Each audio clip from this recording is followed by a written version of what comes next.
Welcome to the deep dive. Today, we are taking a pretty significant cognitive jump ourselves across the realities of, well, one of the most brilliant, definitely mind-bending pieces of complex TV ever created, Yeah. the FOX series Fringe. It ran from 2008 to 2013. Yep. A fantastic show. And our mission here is ambitious, let's say. We're not just recapping the plot. I mean, that alone would take forever. You need diagrams, Yeah. lots of them. Exactly. So based on the material we've looked at, our goal is really to understand the actual narrative architecture of the show. Think of this as a deep dive into, well, storytelling ontology, how Fringe used this really unique structure to get the audience not just to watch, but to actively participate in keeping its massive complex universe going. That's definitely the right focus, because Fringe really did sort of redefine complex TV, didn't it? Right. By the time it ended, if you were a dedicated viewer, you weren't just passively watching. No. You were actively managing a mental database. It had at least two distinct universes, World 1, ours, and World 2, the alternate. Then you had, three different versions of the future? And the sources suggest at least 4 different timelines. 4 timelines. All populated by multiple versions of the same characters. It was, a narrative maze. And you, the audience, you had to be the map maker. Okay, so let's rewind a bit. Let's unpack the start of this madness. The show kicked off in 2008, and it felt very much like, the next X-Files. Oh, absolutely. The spiritual successor vibe was strong. You had that classic procedural setup, the tough FBI agent Olivia Dunham, the brilliant but frankly completely unstable scientist Walter Bishop, A legend. and his kind of shady but also super smart son, Peter Bishop. They were investigating these bizarre cases, blurring the line between science and, well, the impossible. Fringe science. It was clever, though. Like a Trojan horse, that procedural format, it was kind of a necessary comfort blanket, wasn't it? Yeah, it eased you in. Right. It sort of acclimated the audience to the really high-concept science before the show just flipped the table. By the end of season 1, it didn't just ramp up. It fundamentally shifted its center of gravity. It really did. It just dove headfirst into this super intricate, long-arc serial storytelling. It demanded what the analysis calls attentive audience practices. You literally couldn't afford to miss an episode, or even 5 minutes sometimes. Not at all. And the incredible emotional core driving all this multiverse chaos. It's all rooted in one single massive trauma, something that happened way back in 1985, decades before the show even starts. That's the foundational event, the original sin, if you will. Walter Bishop's catastrophic decision. Right. His own son, Peter, dies from a genetic illness. Walter, in his grief and desperation, does the unthinkable. He figures out how to cross universes, tears a hole in reality, goes over to the alternate universe. Where that Peter was also dying, but his father, Walternate, missed the cure. Exactly. So Walter crosses over, cures the alternate Peter, and then in a moment of, crisis and maybe hubris, he steals him. Brings him back to our universe. And that single act. That one act of desperation, yeah. It basically precipitates everything, every single event in the entire series.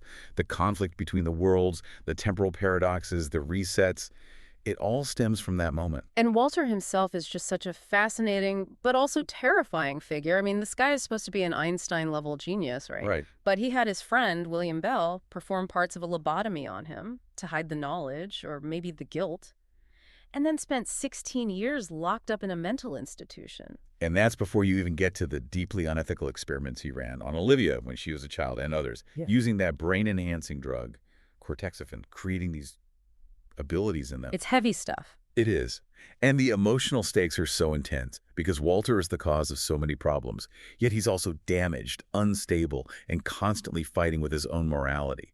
The show, for all its sci-fi ideas, becomes this deeply moral exploration. It's about choice, consequence, and that search for redemption from those original terrible actions. Yeah. Walter's journey trying to cope with stealing his son, that's kind of the emotional anchor you have to cling to when the plot starts doing backflips through time and space. Okay, so we've got the emotional context. We know it gets complicated. Now let's dig into the theoretical side, the concept that really makes Fringe different from your standard parallel universe story. We need to define counterfactual versus co-factual storytelling. Right. This distinction is absolutely crucial to understanding why Fringe worked the way it did. So if you look at narrative theory, Hilary Dannenberg defines a counterfactual narrative pretty clearly. It's generated when you mentally change or undo a real past event. Okay. You create a non-factual starting point, an antecedent, and that leads to a consequence that's contrary to reality. So basically, a counterfactual story is a big what if. What if the South won the Civil War? What if that asteroid missed Earth? It sets up a really clear contrastive relationship. Exactly. This is the factual world, our reality, and that is the hypothetical world that resulted from changing one key thing. And the crucial point here is that an ontological hierarchy is set up. One world is definitely the baseline, the real one. And usually the story is about getting back to that real one, right? Restoring the proper timeline. Precisely. If the hypothetical world causes trouble, the goal is almost always to fix it, erase the anomaly, and restore the single correct reality. But Fringe, the sources argue, pushes way beyond this. It moves into what's called cofactual interpretation. Cofactual. Okay, what's the core difference? Cofactual narration deliberately emphasizes the plurality. And this is key, the simultaneity of all the worlds within the story. So instead of contrast and hierarchy, it's about embracing all the possibilities. Yes. The cofactual approach accommodates all the world iterations within the narrative multiverse. It actively refuses to impose that hierarchy where one world is somehow more real or more important than the others. So it's not just what if, it's what if followed by yes and. That's a great way to put it. Yes and. All those worlds exist at the same time, and they all carry weight within the system. There's no single defined opposition, which means you, the audience, have to constantly recalibrate your understanding of what's real, what matters. That sounds exhausting, but also kind of cool. It forces you to engage differently. It absolutely does. And this leads us straight into the structural rules laid out by possible worlds theory, or PW theory. Marie-Laure Ryan, a key theorist here, argues that for a story to truly establish a multiverse, it needs a structure like a decision tree with parallel branches. And crucially, Let me guess, all branches have to be equally real. bingo, they must possess equal ontological status. If even one world gets definitively labeled the original or the true timeline, the whole thing collapses back into just being a counterfactual story. Which would lower the stakes, wouldn't it? Massively. In Fringe, if World 1 was always the real one, then everything happening in World 2 or in alternate timelines just becomes a temporary problem for the real heroes to fix. Fringe deliberately took away that safety net. And Ryan also says the story needs to make lateral jumps, right? Jumping between these branches. Yes, constantly. Which Fringe did all the time, jumping between worlds, different pasts, different futures. And the final piece, there has to be a consciousness within the narrative multiverse that's aware of the jumping. Someone has to know about the other worlds to validate the structure for the audience. Okay, we'll definitely come back to who those consciousnesses are because that gets complicated too. But first, let's look at how Fringe actually introduced the alternate universe, World 2, because that was a masterclass in, narrative misdirection. Oh, completely. The Yeah. Season 1 finale cliffhanger. Yeah. It gave us possibly the most emotionally loaded counterfactual image you could show a 21st century American audience, a shot of the New York City skyline. With the Twin Towers still standing. Right. It was such a powerful image. It really was. And initially, that felt like what's called an upward counterfactual. It suggested a world that was objectively better than ours, a reality that had somehow avoided the trauma of 9/11. It felt like a promise almost, a world where things went right. But then, Fringe being Fringe, they pulled the rug out. They did. This is where the complexity really bites, and where we get this idea of the sideways counterfactual. Later we find out 9/11 did happen in World 2. Just differently. The White House and the Pentagon were hit instead of the World Trade Center. Exactly. And that twist changes everything. Suddenly, World 2 isn't better or worse. It's just sideways, different. It was simultaneously way more technologically advanced in some ways. Like daily public flights to the moon, nanotech healing. Accelerated gestation pods. But it was also worse in other ways. Constant government surveillance with mandatory show-me ID cards everywhere. Yeah, those are creepy. Smallpox wasn't eradicated. Cholera was still a major epidemic threat. Coffee was rationed. The coffee rationing, that felt weirdly specific and awful. It did. And that mixed the amazing tech right next to societal decay or historical regressions. It forces this perpetual comparison. The sources call it a kind of game for the audience. You're encouraged to accept the simultaneity of these two deeply flawed but equally plausible realities. You simply can't declare one definitively superior. It prevents easy judgment. You have to hold both in your head. And to maintain that balance, Fringe used this technique of repetition with difference. They'd constantly repeat things, characters, images, lines of dialogue, even little plot beats, but recontextualize them in the alternate world. These repetitions created what the theory calls ontological constants. They were the anchors needed to hold these plural worlds together in your mind. Let's dive into some of those specific differences in World 2, because the level of detail is just wild, and it really sells the reality of it. Oh, absolutely. The detail is incredible. Politically, for instance, the U.S. is quite different. Andrew Jackson was never president. Instead, Martin Luther King Jr. is on the $20 bill. They call him Juniors. I remember that, juniors. John F. Kennedy was never assassinated. He's still alive, served as a UN ambassador, focused on environmental issues, which is fascinating. And the Soviet Union still exists in the 21st century. Right. Geographically, things are weird, too. Okay. The U.S. Department of Defense HQ is on Liberty Island. The Statue of Liberty is still its original copper color, not green. Oh, yeah. I forgot about the copper statue. Texas is split into North and South Texas. Yeah. And a huge chunk of the California coast seems to be missing, possibly sunk after some big earthquake. It's these granular, almost absurd details that really sell it, isn't it? The sources point this out when you see something like Casablanca starring Ronald Reagan. Or the happy ending. Or Back to the Future starring Eric Stoltz instead of Michael J. Fox. Which ironically almost happened in our world. Right. It proves this isn't just our world with one tiny tweak. It feels like a universe built from the ground up, with its own divergent history. Even the pop culture reflects it. Their Batman is called Mantis. Green Lantern is Red Lantern. And the tech contrasts are brilliant. You've got these massive Zeppelin airships as common transport. Daily moon flights for the public. And yet, people are also riding around on those old-timey penny-farthing bicycles with a huge front wheel. It makes no logical sense, but it feels right for that world somehow. And my personal favorite detail, badgers are kept as common household pets. Badgers. The mix of the utterly absurd, like pet badgers, with the hyper-advanced, like rapid nanotech healing, it validates World 2's existence. You can't just dismiss it as a silly alternate reality. Yeah. The sheer meticulousness forces you to take it seriously, just as seriously as our own world. So the world-building details made World 2 feel real. But the real emotional kicker, the friction, came when these worlds started to bleed into each other, forcing us to deal with characterological counterfactuals. Multiple versions of the same people. Yes, especially with Olivia. Our Olivia 1, versus her alternate universe counterpart, Olivia 2, who the fandom often initially called Valkyria. Right, Fucklivia. And this is where we really experience what's called interdiegetic feeling. Interdiegetic feeling. Okay, what's that? It's basically when your emotional attachment to one version of a character starts to bleed over into your feelings about another version. Because the show gave Olivia 2, Fuglivia, enough backstory, enough motivation, enough screen time. You started to understand her, maybe even sympathize with her sometime. Exactly. Even when she was technically the antagonist, acting undercover in our world.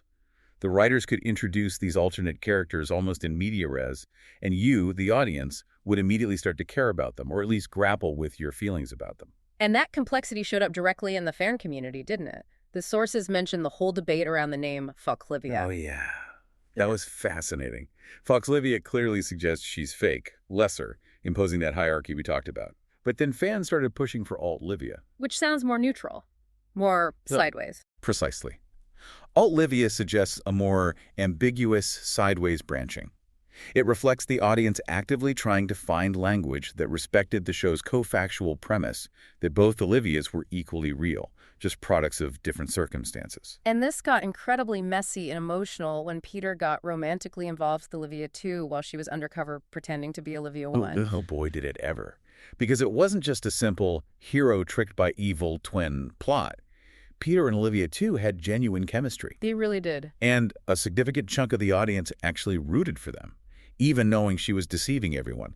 That right there is proof of how well the show made the alternate character complex and sympathetic, not just a plot device. It became a genuine moral and emotional tangle for the viewers, not just a quick drama beat. It really tested your commitment to the idea that maybe character is shaped as much by circumstance as by some core essence. Absolutely. Yeah. Which brings us back to the audience's role. The participatory nature of Fringe isn't just a side effect, it's required by the co-factual dynamic. It puts you, the viewer, in this uniquely privileged position. But it also creates this huge cognitive burden. Right, because often you are the only one who knows everything. Exactly. You become the sole repository of knowledge about entire erased timelines or events in one universe that characters in another universe have no clue about. especially after the timeline resets. You know things the characters have forgotten or never even experienced in their current reality. That imbalance, it puts the responsibility squarely on your shoulders, doesn't it? You have to hold all this complex information, Yeah. organize it, and make sense of the whole narrative tapestry. Mm-hmm. And the show deliberately didn't give us one single stable audience surrogate to carry that weight for us. Remember Ryan's PW theory needing a consciousness aware of the jumps? Fringe gave us multiple and constantly shifting surrogates. You've got Olivia 1, the main investigator, the one who physically jumps between worlds initially. You've got Peter, who is this unique singularity. He literally shouldn't exist in either universe properly. And for a time, he's the only one who remembers an entire erased timeline. And then there are the observers. The observer. They start out looking like the classic watchers, right? Yeah. That perfect metaphor for the passive viewer standing outside the action, observing, taking notes, bald guys in suits. Very detached. But then comes the massive reveal later on. They aren't passive observers at all. They're active invaders from a future timeline with their own agenda.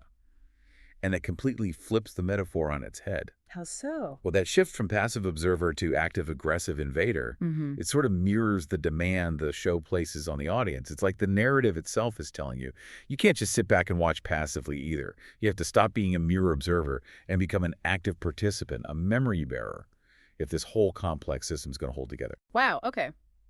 That makes a lot of sense. The show is training you how to watch it. In a way, yes. And that necessity for active participation is precisely why fan labor became so incredibly important to the show's existence, let alone its interpretation. The dedicated fandom didn't just watch. They built this entire parallel world of paratexts. Paratexts, like wikis, fan fiction. Wikis, definitely. Fan fiction, exploring possibilities. Fan vids, which were huge.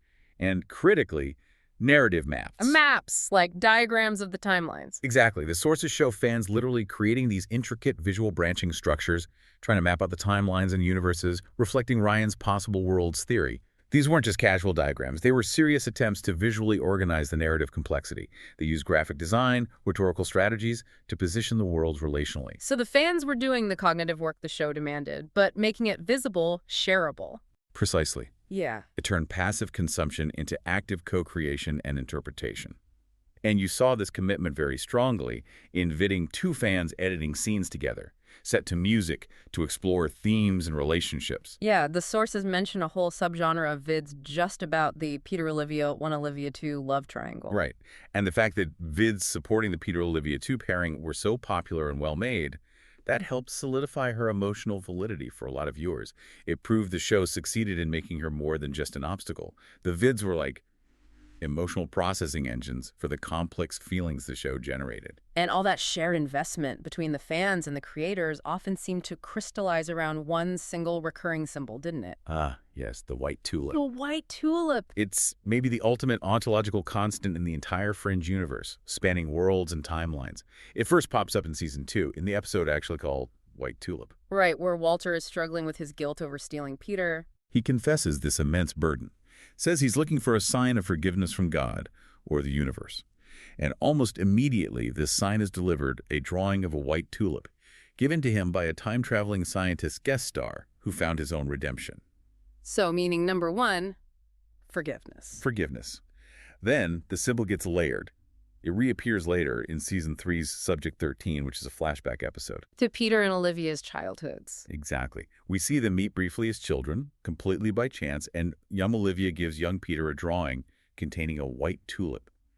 This instantly imbues the tulip with a powerful new meaning. Fate. Destiny. Suggesting their connection was meant to be transcending the universes. It basically cemented Peter and Olivia 1 as the OTP, the one true pair, for a huge part of the fandom. It did. But what's truly fascinating is the feedback loop this created. The white tulip wasn't just in the show. It spread through the paratexts, became this cherished symbol shared between the creators and the fans. Like at Comic-Con? Yeah, the most famous example the sources cite, Comic-Con 2012. Hundreds of fans in the audience held up drawings of white tulips during the Fringe panel.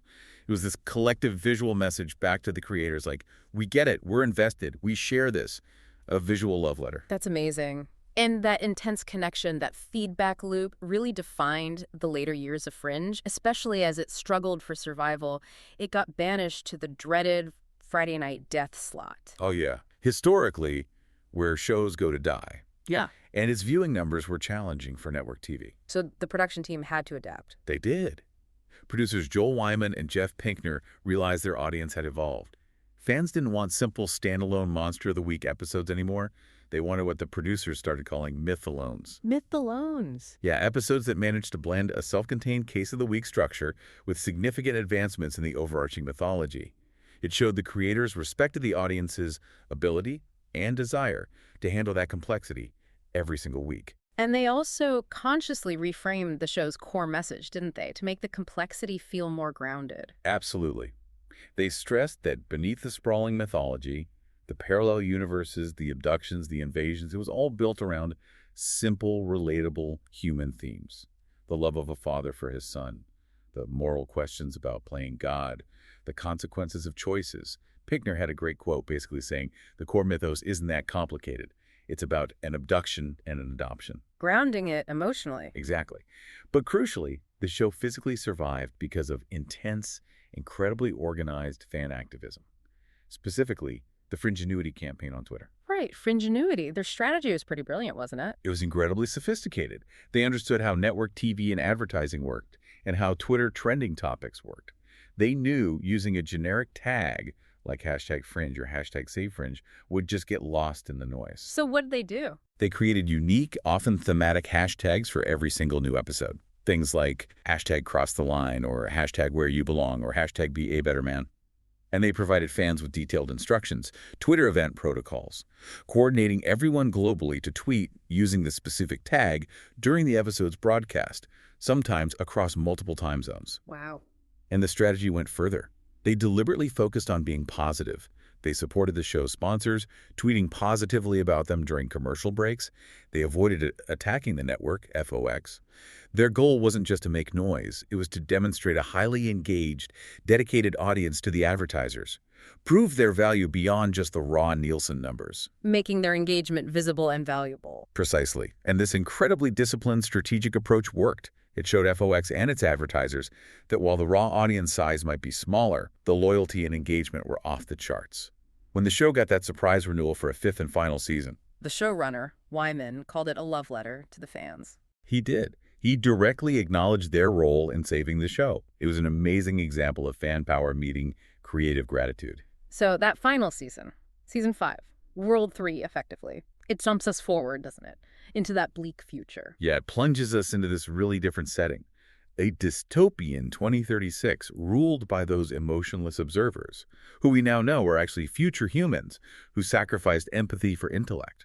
The whole season becomes this kind of scavenger hunt, following clues left by Walter on old Betamax tapes. Betamax, only Walter. Only Walter. But this whole dystopian arc, it serves a purpose in the cofactual system.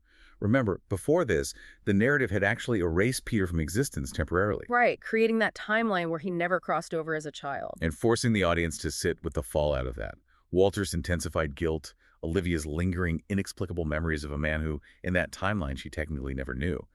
That whole exercise reinforced the cofactual idea. Even erased people, erased worlds, leave echoes, they still matter. The emotion consequences persist even if the facts change. Exactly. Removing the main character forced the story to explore that grief and memory, proving their persistence. So, the final plan, developed by Walter and the Friendly Observer, September, was designed to rewrite history one last time, to create World 4. The plan involving September's son, Michael. Right. Michael, the Observer anomaly, the child who somehow retained human emotion despite the genetic modifications. The plan was to send Michael way into the future, to the 22nd century, where the Observer tech was first being developed. To show them a different path. Essentially, yes. Michael would serve as living proof that you could enhance intelligence without sacrificing humanity, without becoming those cold, calculating beings, thus preventing the Observer future, the invasion, from ever happening in the first place. And this leads to Walter's ultimate sacrifice. It does. The plan required someone to escort Michael into the future through a wormhole, ensuring he wouldn't be paradoxically erased by the timeline change he himself was causing. September was meant to go, but at the last moment, Walter takes his place. Knowing he'll be erased. Knowing he'll be erased from the timeline from 2015 onwards, the point the invasion would have begun. He travels with Michael, ensuring the plan succeeds, and is consequently written out of the fixed World 4 timeline. It completes his arc of atonement perfectly. So the finale gives us that beautiful, clean ending in World 4. Yeah. Peter, Olivia, their daughter Etta is alive and well, the sun is shining, the invasion never happened. It's the happy ending everyone wanted. It is. It's the emotional catharsis. Right. But because it's Fringe. Can't be that simple. Never.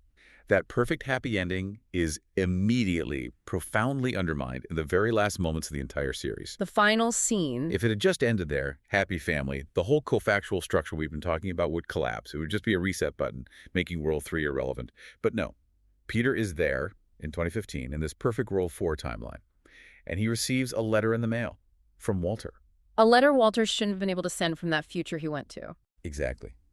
Inside, there's no message, just a drawing. The white tulip. Peter stares at it, and you see this look of deep, impossible recognition flash across his face, a memory he should not have. Goosebumps.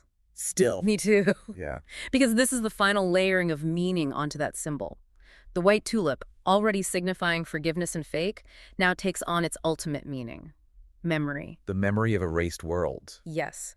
The fact Peter recognizes it, even subconsciously, validates all the plural worlds for us, the viewers. It evokes this powerful, complex memory of a timeline.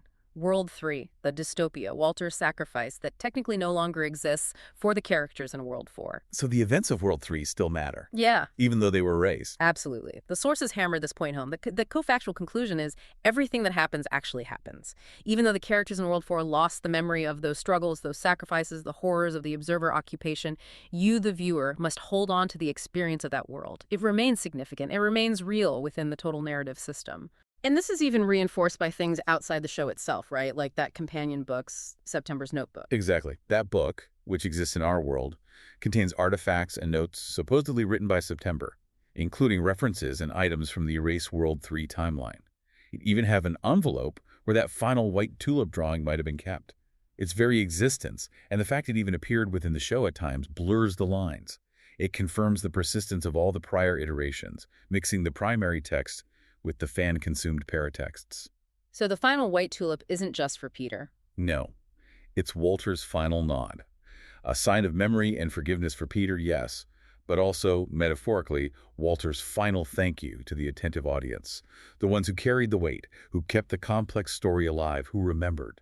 It acknowledges that we are the ultimate keepers of the co-factual record. Wow. So ultimately, Fringe worked not just because it was complicated, but because it used that complexity for something meaningful. I think so. It wasn't just complexity for complexity's sake. It used these intricate storytelling devices, co-factuality, world jumping, character iterations, not as gimmicks, but as tools to explore really profound human themes. Forgiveness, love, identity, choice, consequence. And it created this unique ecosystem, didn't it? Where the story world extended way beyond the screen. Definitely. Yeah. That dynamic interplay between the show itself and all the fan-created paratexts, the wikis, the vids, those incredible maps, it blurred the usual boundaries. It made the audience partners in meaning-making in a way that few shows ever have.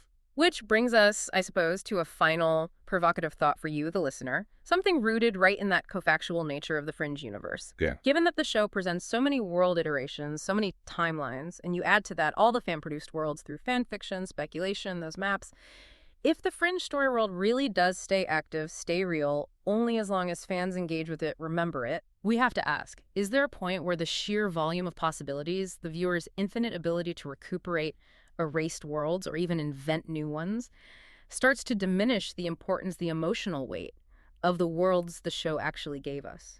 That's a heavy question. If every possibility remains ontologically valid, if the story truly lives only as long as you, the listener, keep engaging, keep remembering Walter's sacrifice, for Livia's struggle, the observer dystopia, what responsibility do you now carry for the continuity, the moral weight, the memory of the Fringe story world? It's a universe that perhaps uniquely exists only as long as you continue to hold on to all its fragmented, plural, co-factual pieces.